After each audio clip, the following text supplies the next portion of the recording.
प्रत्येक युग में और जब जब संसार पर आसुरी शक्तियां बढ़ने लगती हैं, दैवीय शक्तियां कमजोर पड़ने लगती हैं, तब तब स्वयं भगवान इस धरती पर अलग अलग रूपों में अलग अलग योजना के साथ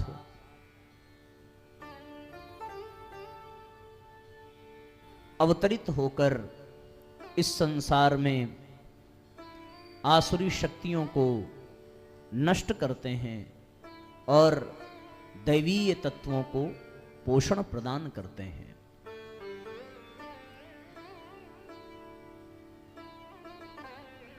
द्वापर युग के समापन के पश्चात काल क्रम के अनुसार कलयुग का शुभारंभ होता है। उस दृष्टि से हम सभी कलयुग के ही साक्षी बन रहे हैं। कलिकाल के प्रभाव से वातावरण में प्रतिकूलताएं, विषाक्तताएं स्वाभाविक रूप से बढ़ जाती हैं। जिस प्रकार घड़ी की सुई कभी नीचे होती है और फिर कभी ऊपर होती है, उसी प्रकार ये परिवर्तन का क्रम निरंतर चलता रहता है। कभी दैवीय तत्व ऊपर रहता है और कभी आसुरी शक्तियां ऊपर हो जाती हैं।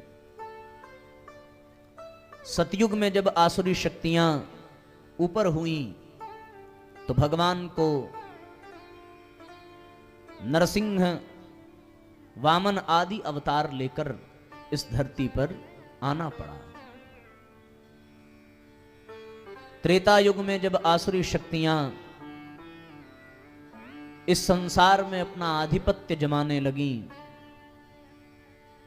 तो उन्हीं परमात्मा को राम के रूप में आकर के उन रावण रूपी आसुरी शक्तियों को मिटाना पड़ा। तत्पश्चात राम राज्य की स्थापना हुई। समय का प्रवाह निरंतर चलता रहा। द्वापर युग के अंत में एक बार पुनः कंस, दुर्योधन, जरासंध जैसे आतताई राजाओं के द्वारा फिर से चारों ओर आसुरी शक्तियों ने अपना आधिपत्य जमा लिया था। तो उस समय भी भगवान कृष्ण के रूप में धरती पर अवतरित होते हैं और अवतार के पश्चात उन आसुरी तत्वों का सर्वनाश करते हैं। उसी तरीके से कलयुग का समापन का समय चल रहा है। भागवत आदि समस्त शास्त्रों के अनुसार यदि हम ठीक ठीक गणना करें और उसको समझने का प्रयत्न करें तो हम ये अनुभव कर सकेंगे कि वर्तमान समय युग परिवर्तन का समय है। ऐसे युग परिवर्तन की बेला में जब कलयुग का समय समाप्त हो रहा हो और सतयुग के आगमन का समय आ गया हो, इस युग की संक्रमण बेला में एक बार पुनः जब आसुरी शक्तियों ने चारों तरफ अनेकानेक प्रतिकूलताओं के रूप में, कुविचारों के रूप में, दुर्भावनाओं के रूप में, दुर्व्यवहार दुराचरण के रूप में, कुकृत्य कुकल्पनाओं, अत्याचार, अनाचार, भ्रष्टाचार, मिथ्याचार, व्यभिचार आदि के रूप में उन आसुरी शक्तियों ने जब चारों ओर अपना आधिपत्य जमाने का प्रयत्न किया है, तो एक बार पुनः वह ईश्वरीय सत्ता इस धरती पर परम पूज्य गुरुदेव के रूप में अवतरित होती है और विचार क्रांति अभियान के माध्यम से, युग निर्माण योजना के माध्यम से वो अपना दैवीय अभियान, दैवीय संकल्प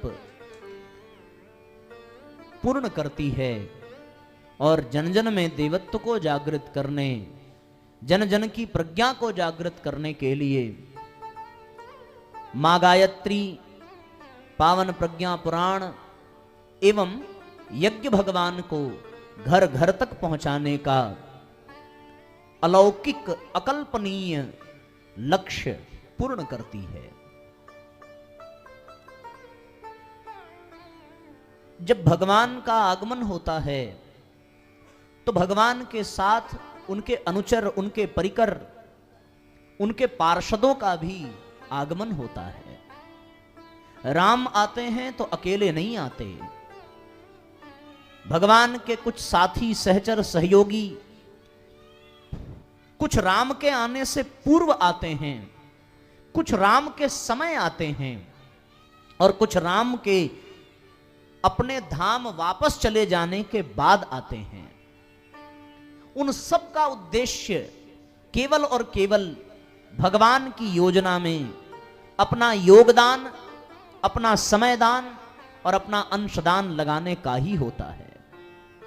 उनके आने का उद्देश्य ही केवल यही होता है। त्रेता के अंत में भगवान का आगमन हुआ है, तो जो राम से पहले आए, भगवान राम का सहयोग करने के लिए दशरथ, कौशल्या, जामवंत, ये सब भगवान राम से पहले आए हैं। विश्वामित्र, वशिष्ठ, ये सब भगवान के अनुचर ही हैं, भगवान के पार्षद ही हैं और भगवान की योजनाओं को पूर्ण करने के लिए इनका आगमन भगवान से पहले हुआ। और कुछ भगवान के साथ आए, जैसे भरत, लक्ष्मण, शत्रुघ्न, माता सीता, सुग्रीव, हनुमान, अंगद आदि। और कुछ भगवान के बाद भी आए, जो भगवान की योजनाओं को, भगवान के अभियान को निरंतर धर्म की स्थापना के उद्देश्य से पूर्ण करते रहे। यही चक्र, यही दिग्दर्शन, यही घटना पुनः त्रेता युग के पश्चात द्वापर युग के अंत में देखने को मिलती है। द्वापर के भी अंत में भगवान कृष्ण के पूर्व कुछ सहयोगी भगवान के आए। देवकी, वसुदेव, नंद, यशोदा, ग्वाल बाल, गोपियां, पांडव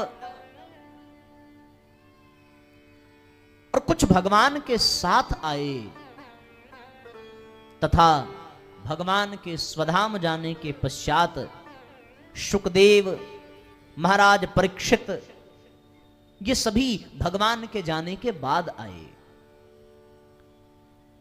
और इन सब ने भगवान के ही सिद्धांतों को, भगवान के ही आदर्शों को इस संसार में स्थापित किया, भगवान की ही योजनाओं को, भगवान के अभियान को ही पूर्ण करने में अपनी भूमिका निभाई। भूमिका ही नहीं निभाई अपितु अपना जीवन लगा दिया। जिनकी जितनी सामर्थ्य थी उस अनुसार लोगों ने भगवान की योजनाओं को पूर्ण करने में समय दान किया, अंशदान किया, योगदान दिया और बहुतों ने अपने जीवन का दान कर दिया। तत्पश्चात कहने को बहुत लोग कहते हैं कि कलयुग का यह प्रथम चरण चल रहा है, पर परम पूज्य गुरुदेव ने एक पुस्तक लिखी है सतयुग की वापसी, और पावन प्रज्ञा पुराण के प्रथम खंड के प्रथम अध्याय में भी इस बात का वर्णन मिलता है, जहां स्वयं सूरदास आदि के उद्धरण देखने को प्राप्त होते हैं। 1,900 के ऊपर ऐसो योग परे, सहस्त्र वर्ष लो सतयुग बीते, धर्म की बेली चढ़े। 1,900 के ऊपर अर्थात 1 सहस्त्र यानी 1000, 900 के ऊपर यानी 1000 में 900 वर्ष और जोड़ें तो 1900 यानी 19वीं शताब्दी के अंत में ऐसा ही परिवर्तन होगा। कैसा परिवर्तन होगा? जैसा हर युग के अंत में होता आया है। 19वीं शताब्दी का अंत, 20वीं शताब्दी का शुभारंभ और फिर 21वीं शताब्दी का उज्जवल भविष्य। सतयुग बीते, सहस्त्र वर्ष लौ सतयुग बीते, धर्म की बेली चढ़े। सहस्त्रों वर्षों के लिए धर्म का, सुख शांति का राज्य स्थापित हो जाएगा। संक्रमण वेला में किस प्रकार की परिस्थितियां बनती हैं और कैसे घटनाक्रम घटित होते हैं, इसका उल्लेख महाभारत के वन पर्व में भी इस प्रकार आता है। ततस्तु मूले संघाते वर्तमाने युगक्षये, यदा चंद्रस्य सूर्यस्य तया तस्य बृहस्पतिः, एक राशौ समेष्यन्ति प्रयत्स्यति तदाकृतं, कालवर्षी च पर्जन्यो नक्षत्राणि शुभानि च, क्षेमं सुभिक्षमारोग्यम भविष्यति निरामयम। अर्थात जब एक युग समाप्त होकर दूसरे युग का प्रारंभ होने को होता है, तब संसार में संघर्ष और तीव्र हलचल उत्पन्न हो जाती है। जब चंद्र, सूर्य और बृहस्पति तथा पुख्य नक्षत्र एक राशि पर जाएंगे, तब सतयुग का शुभारंभ होगा।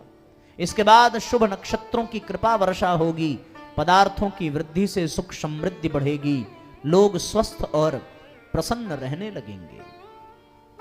जिस नक्षत्र, जिस राशि के एक साथ होने की बात कही जा रही है, परम पूज्य गुरुदेव के अनुसार वह संयोग इस 21वीं शताब्दी के 26 वर्ष पूर्ण हो जाने पर 2026 वसंत पंचमी के पश्चात जब नव संवत्सर का शुभारंभ होता है, तब यह संयोग बनने जा रहा है। इसका तात्पर्य कि सन 2026 के बाद सतयुग का शुभारंभ हो जाएगा। और ये संक्रमण की बेला में, संघर्ष की बेला में, जब चारों ओर अशांति, क्लेश, कोलाहल, कलह, चारों ओर पतन पराभव की स्थिति देखने को मिल रही है।